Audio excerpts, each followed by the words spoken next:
안녕하세요. 전 40대 후반 여성입니다.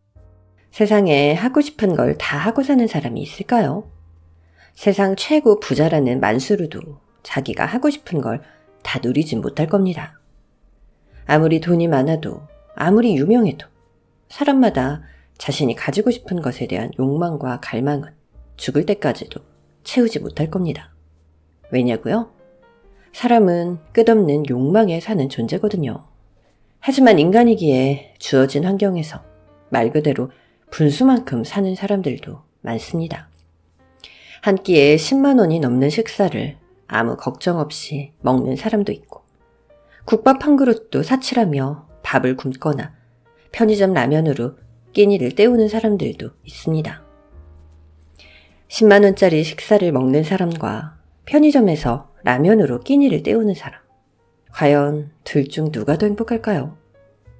전 행복이란 상대적인 것 같습니다. 하루 종일 열심히 일하고 먹는 편의점 라면의 맛. 그리고 능력이 되는 사람들은 이런 호화스러운 식사는 나에 대한 선물이다 라고 생각할 것입니다. 하지만 이런 행복을 쫓다가 뜻하지 않게 발을 헛딛는 순간, 편의점 라면을 먹던 사람도 10만 원 식사를 하던 사람도 나락으로 떨어지는 것은 똑같을 겁니다. 행복이란 것은 저마다 상대적인 차이가 있겠지만, 절망이란 건 누구에게나 고통스러운 것이라는 걸 모두 알고 있으니까요.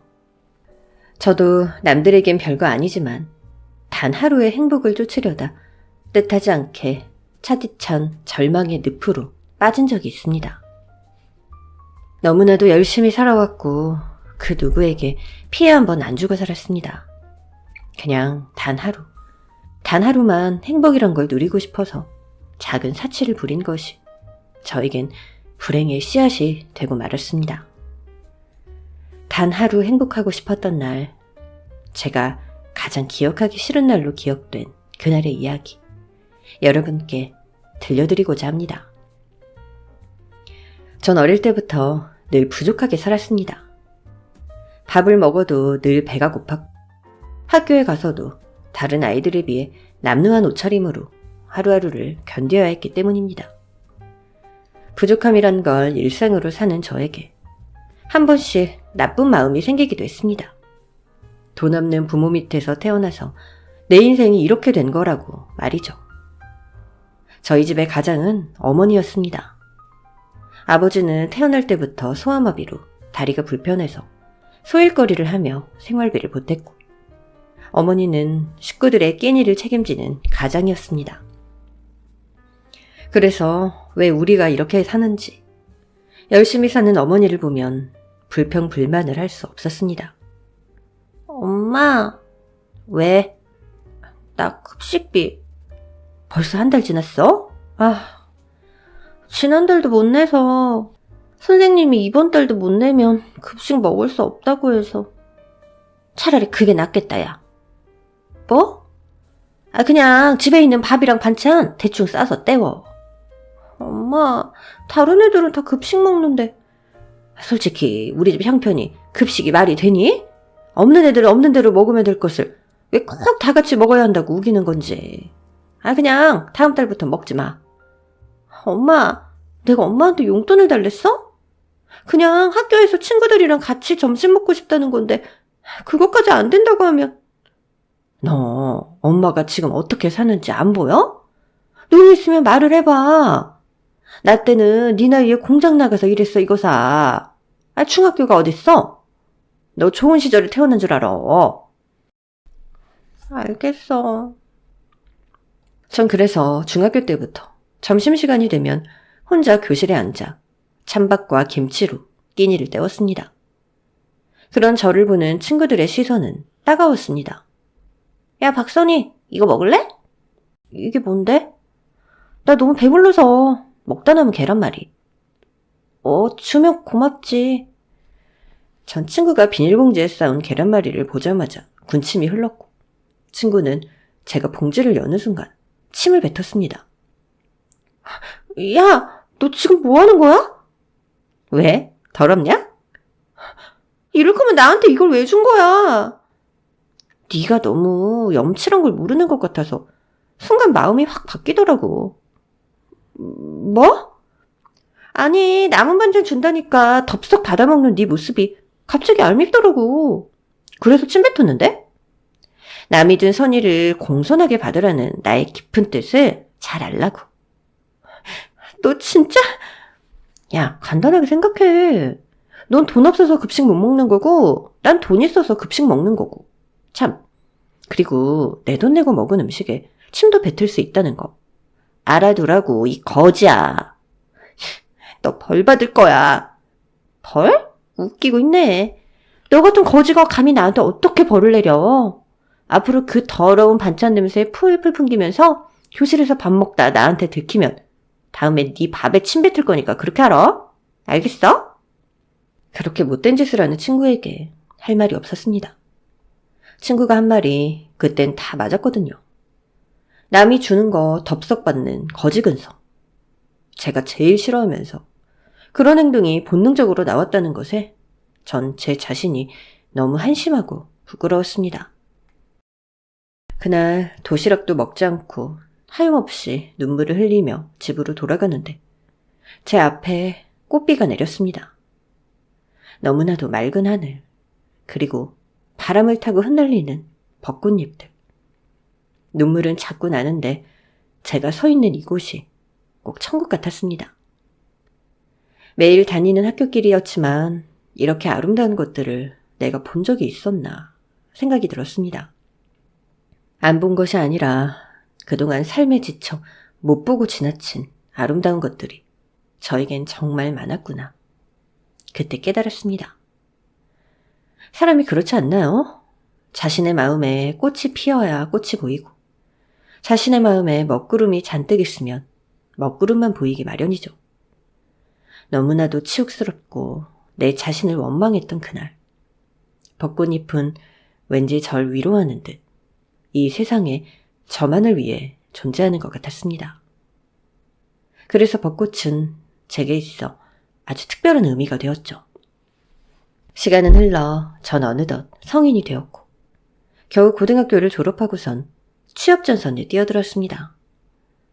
고졸 졸업장을 가지고 취업을 하기란 참 힘들었어요. 허드렛 일이나 단순 노동, 그런 일자리들밖에 없었고 같은 일을 해도 대졸자와 고졸자의 연봉 차이는 아주 컸습니다. 면접을 보러 갈 때면 무슨 죄인이라도 된 듯 주눅이 들었습니다. 박선희 씨? 네. 왜 대학 안 갔어요? 집안 형편이 좀 어려워서요. 그럼 앞으로는 어떻게 할 거예요? 뭘요? 공부해서 대학 갈 거냐고요. 전 수십 군데 면접을 봤지만 이런 질문은 처음이었습니다. 대학이란 건 아예 꿈도 꿔서는 안 되는 일이라 생각했죠.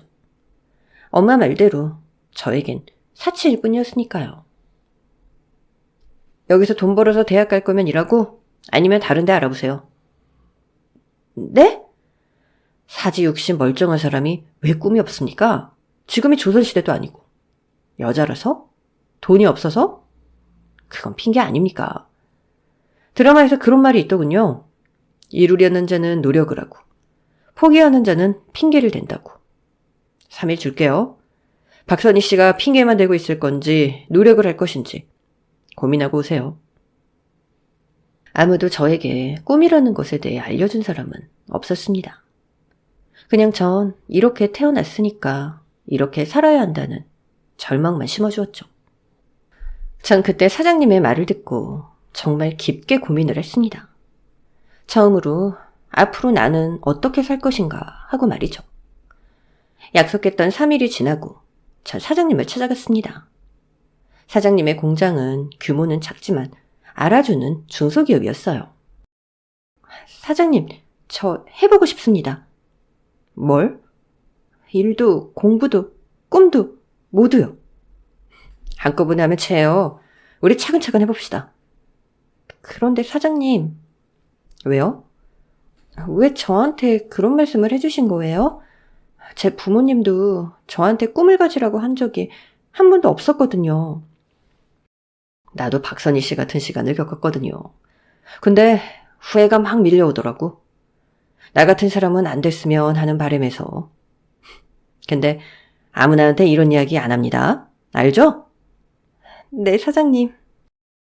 전 정말 1초도 허투루 쓰지 않고 낮에는 일하고 밤에는 공부하면서 3년을 보냈습니다. 결국 전 제가 희망하는 대학에 합격했고 입학금도 모아서 마음 편히 대학에 갈 수 있었습니다. 박 대리, 정말 장해. 정말 장해. 사장님 아니었으면 전 이루지 못했을 거예요. 사장님, 정말 감사합니다. 난 그냥 훈수나 둔 거지. 박 대리가 다 한 거야. 대학 다녀도 회사 일도 열심히 할게요. 말도 안 되는 소리. 자, 이거 받아요. 이게 뭐예요? 퇴직금이에요. 네? 이제 대학도 갔으니 더 넓은 곳에서 꿈을 펼쳐야지. 우물안 개구리가 되면 그동안 노력한 보람이 없지 않나? 사장님. 그동안 고생 진짜 많이 했고 대학생활도 잘할 거라 믿어. 박선희 씨는 핑계대기보단 노력을 말하는 사람이니까. 전 살면서 저한테 이런 행운도 있나 생각했습니다. 정말 믿기지도 않았고 제가 대학에 다닐 수 있다는 희망이 생긴 거니까요. 정말 사장님은 제 인생의 은인과 같은 분이셨죠. 하지만 행복은 제게 쉽게 오지 않았습니다. 그동안 모은 대학 등록금과 사장님이 넉넉히 주신 퇴직금이 사라져버렸기 때문입니다. 아우, 어떡해. 아우, 어떡해. 정말이야? 정말이냐고. 돈 번다고 나가더니 이제껏 한 짓이, 아휴, 도박빚이 자그마치 5천이란다. 아니, 니네 아버지 어떡하면 좋으냐? 어? 아휴. 제가 1초도 쉬지 않고 열심히 사는 동안 아버지는 도박에 손을 대셨고 그 빚은 고스란히 저에게로 왔습니다. 네 아버지 살려야 되지 않겠냐? 어? 지금 네 주제에 무슨 대학이야. 일단 네 아버지 좀 살리고 보자. 뭐라고? 내 주제에 대학이라고? 그래. 아니 너 솔직히 그동안 돈 좀 번다고 집에는 신경도 안 쓰고 결국 네 아버지 척골난 거 아니야. 네 잘못도 커 이거사. 내가 그동안 어떻게 살아왔는데 어떻게. 그럼 나는 이 집구석에서 하루도 안 쉬고 뼈 빠지게 일했어. 그렇다고 자식의 꿈을 그렇게 꺾는 부모가 어딨어?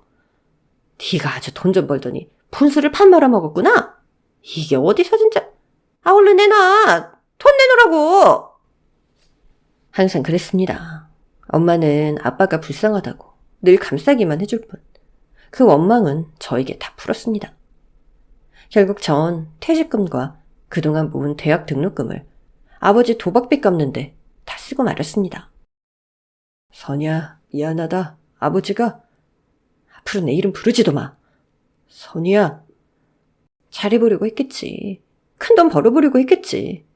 그런데 아빠, 그건 꿈이 아니라 허상이야.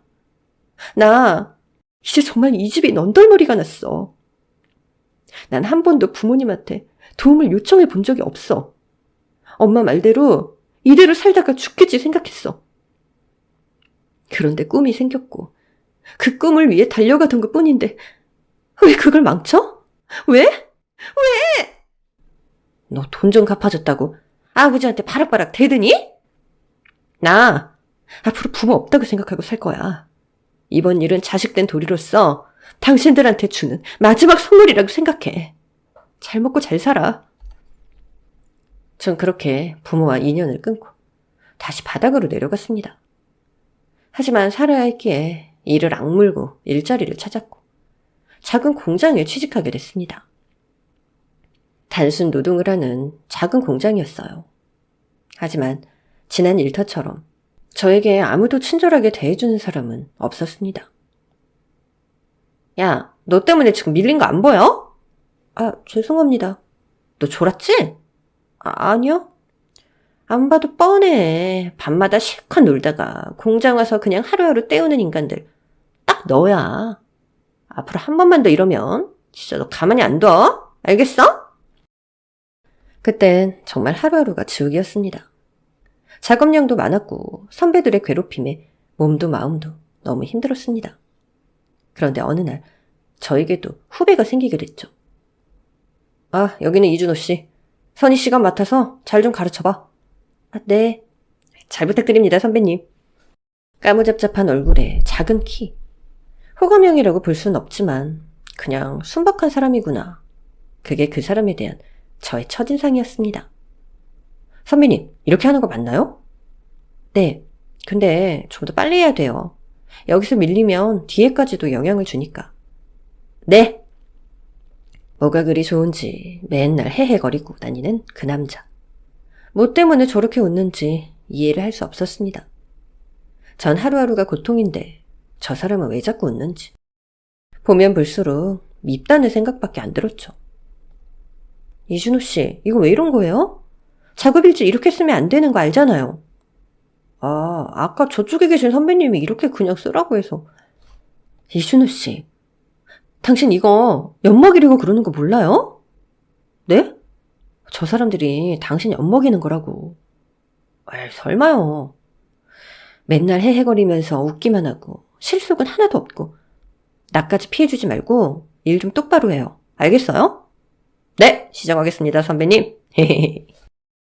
전 절 보고 있는 그 남자를 보고 있자니 우라통이 치밀었고 결국 그 남자의 따귀를 때리고 말았습니다. 야, 너 지금 나 놀려? 놀리냐고! 왜 웃어? 왜 웃냐고! 아니, 선배님, 그게 아니고 너도 내가 우습지? 내 꼴이 우스운 거지? 아니에요. 너도 내가 하찮은 거잖아. 무슨 마음인지 정말 그날 그 남자 품에 안겨서 그동안 당했던 서름을 다 토해내듯 펑펑 울었습니다. 그런데 그 남자는 펑펑 우는 저를 그냥 말없이 안아주며 어깨를 토닥토닥 해주었죠. 마음껏 우세요. 제 앞에서는 마음껏 울어도 돼요. 당신 뭔데? 당신 뭔데? 전 선배님의 수호천사? 뭐라고요? 저 오늘부터 선배님 수호천사려고요. 뜬금없는 고백에 전 눈물을 멈추었고 눈물이 맺힌 제 얼굴을 만져주며 우리는 그렇게 사랑을 시작했습니다. 사내연애를 한다고 하면 분명히 따가운 시선들이 우리를 괴롭힐 게 분명해서 저희는 정말 007 작전을 방불케 할 만큼 연애 사실을 꼭꼭 숨겼죠. 자기야, 이거. 누가 보면 어쩌려고. 아까 부장님 따라 나갔다가 자기 크림빵 좋아해서 얼른 사가지고 왔지. 정과장 오기 전에 얼른 먹어. 여기 우유도 같이. 고마워. 우리 엄마는 뭐 좋은 거 있으면 누가 볼까봐 얼른 내 입에 넣어주고 그랬는데 엄마 마음이 이런 건가 봐. 자기가 잘 먹으니까 나 진짜 행복해. 준호 씨 어머니는 좋은 분인가 봐. 그럼 세상에서 내가 가장 사랑하는 사람이지. 우리 어머니같이 자식이 생각하는 부모는 없을 거야. 없는 형편에도 혼자서 나 키운다고 엄청 애쓰셨으니까. 부럽다. 뭐가? 그런 어머니를 둔 자기가. 참, 자기 부모님은 어떤 분이셔? 우리 부모님? 없어. 두 분 다 돌아가신 거야? 나한테 부모는 원래 없던 존재야. 그런 게 어딨어. 전 그 누구에게도 말하지 못했던 부모님에 대한 이야기를 그 사람에게 모두 털어놓았고 그는 저에게 뜻밖의 말을 했습니다. 고생했어. 정말 그동안 너무 고생 많았어. 힘들었지? 너무 힘들었어. 내가 이제 고생 안 하게 해줄게, 선이야. 응? 나랑 결혼해 줄래? 전 그렇게 새로운 가족을 만났고 넉넉하진 않지만 시어머니의 따뜻한 사랑 속에서 결혼 생활을 했습니다. 시어머니는 정말 너무나도 좋은 분이셨어요. 남편이 3살 때 시아버님을 여의고 홀로 온갖 힘든 일을 다 해가며 자식을 키우셨습니다. 남편이 이렇게 밝고 웃음기가 많은 이유를 시어머니를 보니 알 수 있었습니다. 없는 집에 시집 와준 것도 고마운데 이렇게 착하고 예쁜 사람이 우리 집 식구가 되다니. 준호야, 엄마는 믿기지가 않는다. 믿으셔도 돼요. 그치 자기야? 네 어머니, 이렇게 환영해 주셔서 정말 감사드립니다. 환영이라니. 앞으로 우리 준호 잘 부탁해요. 저도 잘 부탁드려요, 어머님. 시집을 가서 가족이란 게 이런 거구나를 처음 느꼈습니다. 사람의 온기가 가득하고 서로를 끔찍이 아끼는 것. 태어나 처음으로 제 식구들을 만난 기분이었죠. 시어머니, 저, 그리고 남편까지. 저희는 셋이 각자의 일터에서 열심히 일했습니다. 집을 좀 넓혀서 아이를 가질 계획도 있었고, 우리 부부는 좀 더 돈이 모이면 어머님이 더 이상 일을 하지 않게 하려고 부단히 노력했습니다. 시어머니는 시장에서 생선 가게를 하셨습니다. 비가 오나 눈이 오나 하루도 빠짐없이 시장에 나가 장사를 하신 탓에 시어머니에게 쉰다라는 건 있을 수 없는 일이었습니다. 야, 이제 봄이 오려나 봐. 그러네. 벚꽃 좀만 있으면 금방 피겠는데? 난 벚꽃을 보면 참 여러 가지 감정이 들어. 힘들었을 때 날 위로해주고 세상에 아름다운 게 많다는 사실을 알려준 꽃이랄까. 그래서 난 늘 봄을 기다려. 바쁘다 보니 벚꽃이 피는지 지는지도 모르고 살았네. 선이야, 이참에 우리 벚꽃 구경이나 갈까? 벚꽃 구경? 응, 둘이서. 어머님은? 나 어머님도 모시고 가고 싶은데. 여행이라고는 한 번도 안 해보신 분인데 우리끼리 봄을 즐길 순 없잖아. 역시 우리 마누라, 당신은 천사야, 천사. 나 천사 아니야. 자기랑 어머님이 천사지. 이번 주말에 가자. 벚꽃이 가장 아름다울 때. 좋아. 친구 녀석한테 나 차 좀 빌려야겠다. 우리 식구들끼리 오붓하게 가려면.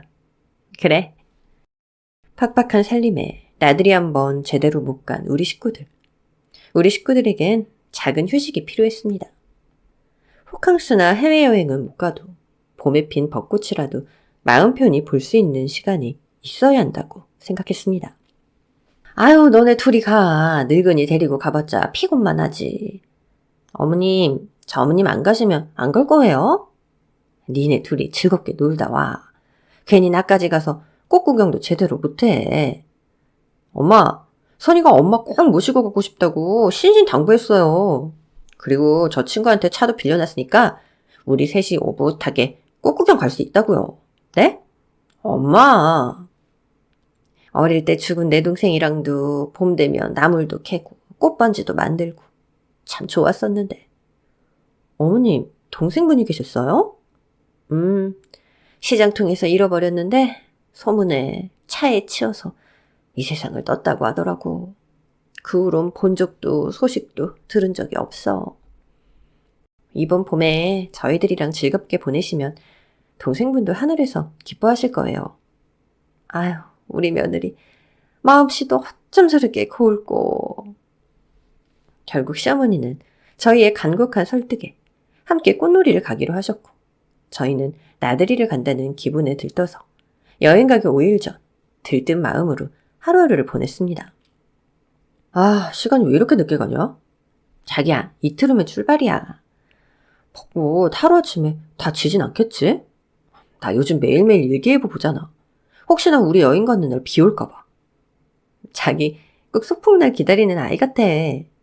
맞아. 지금 내가 딱 그런 기분이야. 여행 가는 날 날씨는 우리를 위해 그런 것처럼 너무나도 화창했습니다. 전 일찍 일어나서 김밥을 싸고 먼 길 갈 것을 대비해 주전부리도 챙겼죠. 여보, 굿모닝. 왜 이렇게 일찍 일어났어? 오늘 어떻게 일찍 안 일어날 수 있어? 오, 김밥까지. 역시 우리 자기 최고야. 어머님 일어나시면 아침 먹고 출발하면 될 것 같아. 그래. 그렇게 모든 준비를 마치고 출발을 하려는데 갑자기 남편이 갈 길을 멈추게 했습니다. 잠깐만. 아유, 웬 수선이야. 여행 가기 전에 사진 한 장은 남겨야지. 자, 타이머 맞춰놓고 자자, 10초 후면 찍습니다. 그러고 보니까 우리가 처음 찍는 가족 사진이네. 찰칵. 우리는 처음이자 마지막이 될 가족 사진을 찍고 나들이를 떠났습니다. 날이 날이니만큼 도로에는 꽃나들이 행렬로 차가 엄청 막혔습니다. 하지만 차에서 우리 식구들은 차 막히는 것도 추억이라며 서로 이야기하며 즐겁게 여행길을 즐겼습니다. 예상보다 많이 늦겠는데 엄마, 괜찮으세요? 난 신경 쓰지 마. 밖에 콧바람 쐬는 거 잊고 산 지 오랜데 나오기만 해도 좋구나. 천천히 가요. 안전이 최고니까. Yes, sir. 전 그 웃음이 영원할 줄 알았습니다. 하지만 30분 후 웃음꽃이 피던 우리 차 안은 핏빛으로 물들어 버렸습니다. 이제 좀 차가 뚫리는 것 같네. 자, 이제 좀 달려볼까? 남편은 막히는 도로가 뚫리자 속도를 냈고 도착 지점을 10분 정도 앞둔 그때 저거 뭐야? 저기 뭐야? 준호야! 차 한 대가 중앙선을 침범해 역주행을 했고 남편은 손 쓸 수도 없이 그대로 그 차와 정면 충돌했습니다. 우리 차는 충돌 후 가드레일을 받고 도로 밑으로 떨어졌고 이후 전 정신을 잃고 말았습니다. 눈을 떴을 때 여기가 어딘지 그리고 왜 여기에 있는 건지조차 알 수가 없었습니다. 박선희 씨, 정신이 좀 드세요? 네, 근데 제가 왜 여기에... 교통사고 난 거 기억 안 나세요? 그제서야 머리가 아프기 시작하면서 우리 차가 충돌했다는 게 기억났습니다. 저희 남편은요? 그리고 어머님은요? 저희 어머님이 왜요? 진정 좀 하시고요. 이따 뵙게 해드릴게요. 지금은 안정하셔야 돼요. 그럼 저희 남편은요? 우리 남편 어딨어요? 왜 말씀을 안 하세요? 전 뭔가 불길한 직감이 왔고 온몸이 부서질 것 같은 고통을 느끼며 남편과 시어머니를 찾으러 다녔습니다. 그런데 제가 누워있던 응급실 맞은편에 하얀 천으로 덮여져 있는 한 사람. 전 제발 아니길 마음으로 빌며 한 걸음 한 걸음 다가갔습니다. 오후 6시 23분 이준호 씨 사망하셨습니다. 뭐라고요? 환자분 진정하시고요. 우리 남편 맞아요? 진짜 맞냐고요? 전 믿기지 않아서 하얀 천을 걷었는데 날 위해 웃어주던 남편의 얼굴은 없어졌고 싸늘한 시신만이 제 앞에 있었습니다. 구급대원 말로는 뒷좌석에 있는 두 분을 살리려고 무리하게 핸들을 꺾다가 사망하신 것 같다고 합니다. 면목이 없습니다. 전 남편의 시신을 보자마자 주저앉았고 눈을 떠도 눈을 감아도 눈물이 멈추지 않았습니다. 저렇게 착한 사람을 하늘은 왜 이리 일찍 데려간 건지. 이제 전 진짜 가족을 만났는데 왜 이런 행복을 이렇게 빨리 빼앗아가는 건지 모든 게 원망스러웠습니다. 안 돼. 당신 놔두고 가면 안 돼. 나 어떻게 살라고. 안 된다고. 환자분, 지금 남편분도 너무 안 되셨지만 어머님도 한번 보셔야 할 것 같습니다. 어머님요? 어머님은 왜요? 전 의사의 안내에 따라 중환자실에 누워 계신 어머님을 보게 됐습니다. 차문이 열리는 바람에 사고가 나면서 다리를 잃게 되셨습니다. 방금 남편의 죽음을 확인한 지 5분도 안 됐는데 시어머니마저 다리를 잃고 중환자실에 누워 계시다니. 전 이 세상 온갖 불행이란 불행은 다 떠안은 기분이었습니다. 정신적으로 너무 큰 충격을 받아서 그 자리에 쓰러졌고 아무것도 먹지도 하지도 못했습니다. 겨우 정신을 추슬러 남편의 장례를 치르고 한 달 정도가 지났을 때 어머님은 깨어나셨고 이 모든 상황을 알게 되셨습니다. 아유, 내가 죽어야 되는데, 아이고. 어머니, 우리 불쌍한 며느리 어쩔꼬? 우리 불쌍한 선이, 아이고. 어머님은 자신의 다리를 잃은 것보다 남편의 죽음과 남편을 잃은 저를 더 걱정하셨습니다. 내 몸뚱아리 다 가져가시지. 왜 젊은 애를 이 지경이 되도록 만든 건지. 아이고. 어머님이 깨어나시자 전 이 모든 것이 현실이구나를 확실히 느끼게 됐고 제 하나 남은 가족, 어머님을 위해 제가 정신을 차려야겠다고 생각했죠. 어머니, 준호 씨 좋은 데로 갔을 거예요. 얼마나 착한 사람이었는데. 너무 걱정하지 마세요. 내가 죄인이다. 내가 죄인이야. 아유, 내가 지은 죄가 많아서 너희를 이렇게 만든 거야. 아유. 시어머니는 석 달 동안 병원 신세를 지셨습니다. 퇴원 후 어머님은 두 발이 아닌 휠체어에 의지해서 퇴원을 하게 됐죠. 한 계절이 지나 찾아온 우리 집. 집은 우리가 사고 나기 전날에 멈춰 있는 듯 너무나 고요했습니다. 어머님, 방으로 모셔다 드릴게요. 선이야, 네 어머님. 이제 됐어. 네? 뭐가? 이제 나는 그만 걱정하고 네 살 길 찾아서 가거라. 어머님, 그게 무슨 소리세요? 내가 이 몸뚱아리로 일을 하겠니? 뭘 하겠니? 너한테 침만 들 거야. 그러니 심히 괜찮아. 아직 젊고 이쁜 네가 나한테 있으면 안 돼. 넌 아직 앞길이 창창하잖니. 시집와서 고생도 많이 했고. 셰미는 그 정도만 해도 충분하다고 생각한다. 그러니까 어머니, 그런 말씀 마세요. 제가 가족이 어딨어요? 저한테 어머니뿐이에요. 그럼 절 이렇게 보내실 거예요? 그럼 전 또 혼자가 되는데요? 싫어요. 저 어머님이랑 평생 살 거예요. 어머님이 제 부모시고 유일한 가족이시라고요. 그러니 다신 그런 말씀 마세요. 아휴, 선이야. 남편이 세상을 떠나고 전 그렇게 시어머니를 모시고 살기로 마음을 먹었습니다. 둘이서도 잘 살 수 있다는 다짐을 하면서도 시어머니 병원비에 간변비까지 저 혼자 감당하기엔 사실 너무 무리였습니다. 살림은 더 어려워지고 전 결국 몸이 부서져라 제대로 잠도 자지 못한 채 일만 했습니다. 그러던 어느 날 일자리 센터에서 연락이 왔어요. 박선희 씨 되시죠? 네. 저번에 시급 좀 좋은 일자리 부탁하셨는데 하나 자리가 나서요. 네? 무슨 일이에요? 성북동의 한 회장님 댁인데 여기가 워낙에 좀 까다로운 집이라. 그런데 시급은 다른 집 2배가 넘어요. 할게요. 제가 할게요. 괜찮겠어요? 네, 문제 없어요. 가정부 일은 처음이지만 그래도 자신이 있었습니다.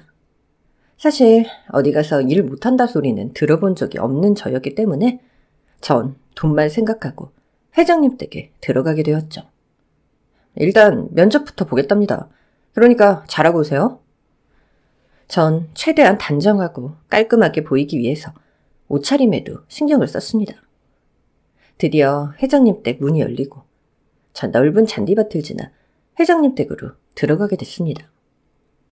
여기서 잠깐 기다리세요. 사모님 내려오실 겁니다. 네. 전 사모님을 기다리며 왜 이리 가슴이 뛰던지 온통 면접 걱정뿐이었습니다. 사모님, 면접 볼 사람 왔습니다. 사모님이란 사람이 누군가를 휠체어에 태워서 저에게로 오는데 전 정말 깜짝 놀랐습니다. 사모님은 저희 시어머니셨고 휠체어에 탄 남자는 세상을 떠난 제 남편이었습니다.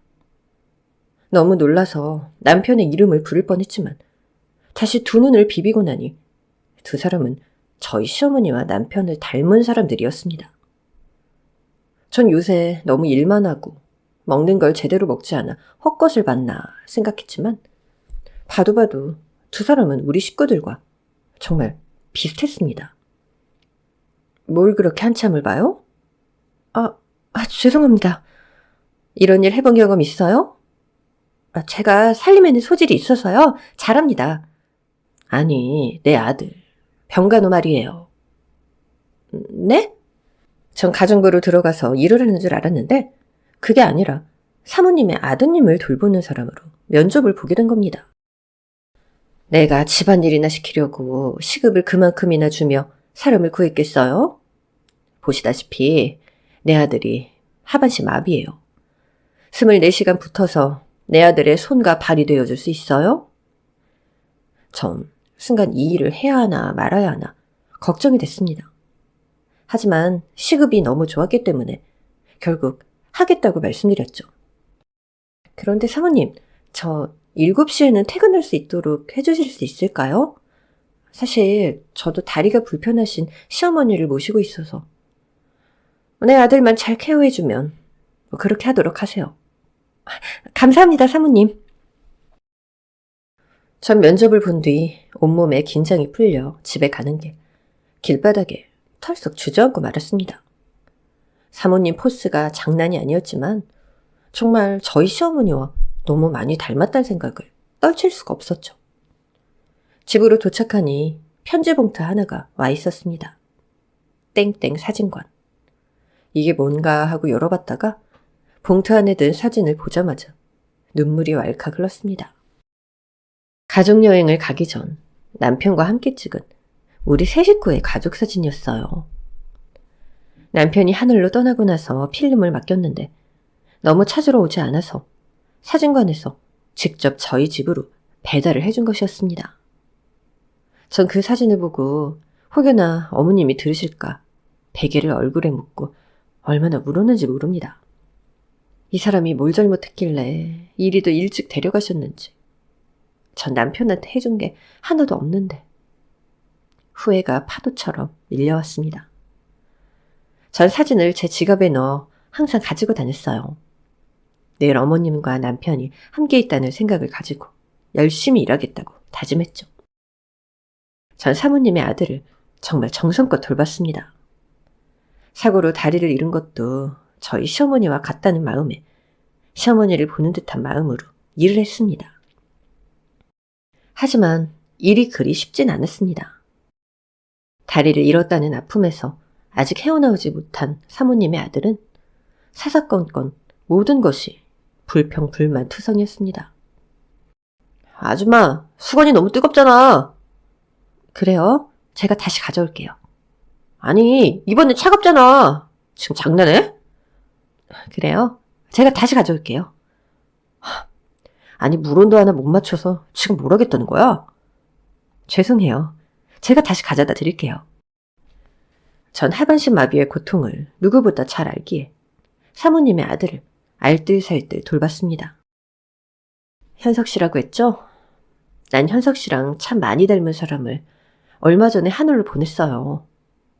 그땐 장애라도 좋으니 제발 내 곁에만 있어달라고 울고 불고 또 울었죠. 지금 사모님 심정도 마찬가지일 거예요. 현석 씨가 그래도 이렇게 곁에 있다는 것이 사모님께 얼마나 큰 힘이 되는지. 다리도 못 쓰는 병신이 무슨 힘이 된다고? 그런 말 말아요. 만약에 현석 씨가 가족을 잃는다고 생각해보세요. 살 수 있을 것 같아요? 그러니까 그런 안 좋은 마음은 버리고 자신이 할 수 있는 걸 생각해봐요. 그게 훨씬 더 하루를 잘 살아가는 방법이 될 테니까. 전 온갖 구박을 받으면서도 사모의 아들을 돌봤고, 사모님은 제가 자신의 아들에게 구박받으면서도 열심히 하는 걸 지켜보며 저에 대한 믿음이 하루하루 생기기 시작했습니다. 박선희 씨, 잠깐 나 좀 봅시다. 네, 사모님. 전 사모의 아들이 모아둔 피규어를 매일매일 닦고 큰 덩치의 남자를 매일 목욕시키고 정말 몸이 부서져라 이랬습니다. 그런데 사모님이 절 보자고 하니 해고시키려고 하나? 이런 생각이 불현듯 들더라고요. 우리 아들 까다롭죠? 아닙니다. 난 우리 아들한테 할 말이 없어요. 나 때문에 저렇게 된 거니까. 네? 어릴 때 놀이터에서 놀다가 척추를 다쳤어요. 정말 전 세계 온갖 병원을 찾아다니며 치료해봤지만 소용이 없더라고요. 그러셨군요. 사모님은 자신의 어린 시절 이야기를 들려주셨습니다. 너무 가난해서 하루에 한 끼 챙겨 먹던 게 어려웠던 시절. 떡을 준다는 떡장수를 따라 나섰다가 그 길로 가족을 잃어버렸다고 했습니다. 그리고 성인이 된 후 작은 공장에서 일하다 남편을 만나게 됐고 밤낮 없이 열심히 일했다고 합니다.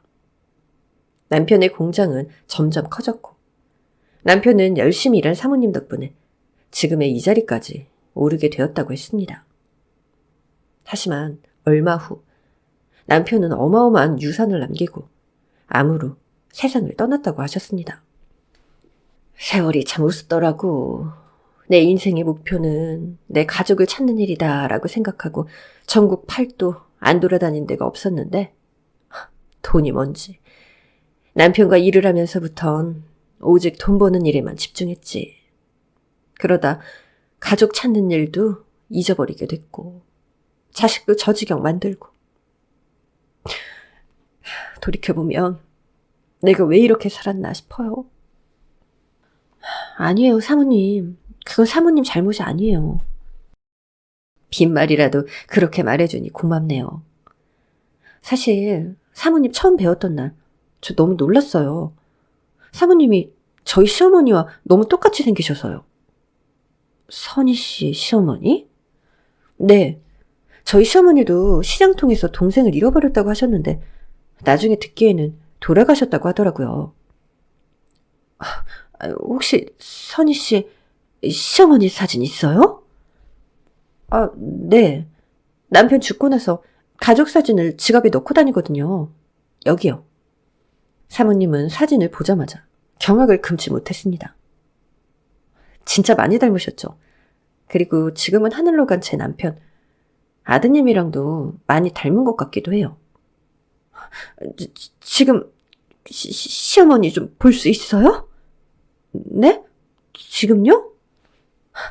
지금 내가 선희 씨 시어머니 동생인 것 같아요. 네? 전 그 길로 사모님의 차를 타고 어머니를 뵈러 갔고 어머니는 휠체어에 앉아서 마당에서 햇볕을 쬐고 계셨습니다. 우리 며느리 왔어? 오늘 일찍 왔네. 고생 많았... 아니, 여기 누구? 언니, 나야 복순이. 언니 쌍둥이 동생 복순이. 뭐라고? 네가 복순이라고? 언니, 나 살아있었어. 나 살아있었다고. 내가 언니 찾는다고 전국을 얼마나 돌아다니는 줄 알아? 언니, 아이고. 너 정말 복순이 맞아? 내 동생 복순이? 두 분은 서로의 얼굴을 확인하자마자 말할 틈도 없이 서로를 껴안고 통곡을 하셨습니다. 시어머니가 지난번 여행 가기 전 어릴 적에 동생과 봄마다 나무를 캐던 기억이 생생하다고 하셨는데 죽었다고 생각했던 동생이 수십 년이 흘러 시어머니를 찾아오게 된 것이었습니다. 그동안 많이 힘들었지?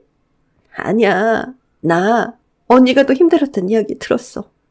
언니 며느리가 우리 집 오지 않았다면 우리 못 만났을 거야. 아니 그럼 우리 며느리가 일한다는 곳이 너네 집이었어?